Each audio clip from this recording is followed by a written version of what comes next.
very occasionally record podcasts, which you can find at anchor.fm/Grimstales.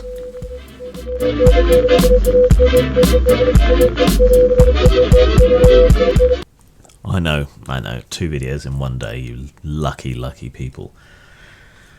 I want to talk about the legacy disclaimer, and I know this is possibly years late, but it seems to have been thrown back into sharp relief because of the TSR lawsuit and because of the recent vandalism to the lore of D&D in particular, when it comes to monsters and so on. So I think it's relevant again, re-relevant, if you will. The problem here is that while a lot of legacy content is now available on various digital platforms for Dungeons and Dragons, that on a lot of all this legacy content, they have slapped a disclaimer. This disclaimer seems to be intended to appease the outrage of the new audience, which I guess is all well and good insofar as it goes, but there is no commensurate consideration for the outrage and offence suffered by the older, die-hard, foundational, higher-spending, longer-lived audience that already pre-existed and played this legacy material, or designed this legacy material. So before we continue, let's just go through what the disclaimer actually says. We recognise that some of the legacy content available on this website does not reflect the values of the Dungeons & Dragons franchise today. Some older content may reflect ethnic, racial and gender prejudice that was commonplace in American society at that time. These depictions were wrong then and are wrong today. This content is presented as it was originally created, because to do otherwise would be the same as claiming these prejudices never existed. Dungeons & Dragons teaches that diversity is a strength, and we strive to make our D&D products as welcoming and inclusive as possible. This part of our work will never end. That may have been revised since then, because I've pulled it from the old 2020 articles, but I don't think it's changed that much, if at all. Now, this whole thing has been thrown into sharp relief because of the new TSR legal case, part of which was to ask that this be removed. Some people think that's a reasonable request because of the way it casts aspersions and implies various isms and phobes upon old creators and players. Others think it's laughable and stupid that anyone could even make such a case. I have some relevant experience here. During the Atheism Plus debacle, and later on the whole Gamergate thing, several block lists and other things circulated where there were great big lists of people who were associated with either not being in favour of Atheism Plus or being pro-Gamergate, and there was some quite libelous language included in these lists, especially when they were hosted on websites, accusing everyone who was listed of being an ist or a phobe or a harasser or all kinds of horrible things. Broad brushing an entire group of people, and specifically listing a whole bunch of people who were then accused of these things. Now, if anyone on any of those lists wasn't one of those things, they had a case for libel and slander. I consulted with 3 different lawyers briefly on this, albeit UK ones, and our libel law is a bit stricter. And they all agreed that there was a problem here and gave me a form letter to send out to the people who were in charge of those lists, which resulted in them either shifting hosts outside of UK jurisdiction or changing the language somewhat. So it wouldn't take too much to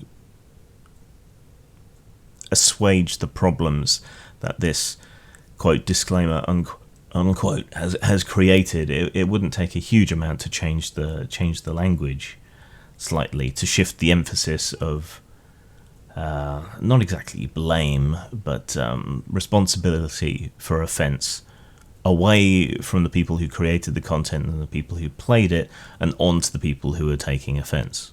It wouldn't take a great deal of effort to do that. It might be that we recognise that some of the legacy content available on this website contains material that may upset modern readers, may offend modern readers, but we present it in the way that it was created so as to preserve that legacy. Something like that, it's shifting the emphasis of, again, not blame, but the onus of offence taking away from the people, quote, causing, unquote, the offence, and onto the people taking offence, because offence is never given, it is only ever taken. It wouldn't take much to fix it. So, but my point is that there is a case here. It's not ludicrous to take offence to that disclaimer, as it does broad brush. It does imply that anyone involved in playing or creating the older content is an horrible bigot. It impugns them as ists and phobes, and this is a real problem. You can argue that this is capable of or genuinely causing financial or reputational harm. It's also absurd because in the early days, the people who created and played D&D, a lot of them were legacy hippies.